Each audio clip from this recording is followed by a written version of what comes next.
বৃষ্টি ভেজা দিনে চলে এলাম আবার বিরিয়ানি বানাতে। তো এখানটায় আমি ভাতটা রান্না করে নিয়েছি, আর এখানটায় যে চিকেন কষা, আর এখানে তো হাঁড়ি নিয়েছি, এটাতে সাজাবো তার জন্য।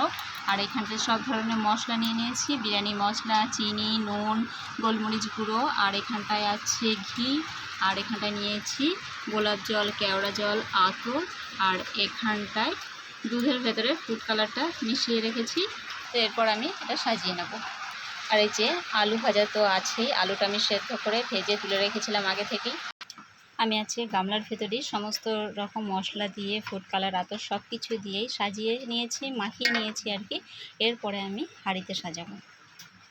তো এই যে আমি হাঁড়িতে সাজিয়ে নিয়েছি, আর এরপর আমি দমে বসিয়ে দেবো। চারপাশ থেকে আটা এভাবে যে লাগিয়ে দিয়েছি, আর এরপরে ঢাকনাটা দিয়ে এভাবে আটকে দেব। তো এই যে এইভাবে আটকে দিলাম।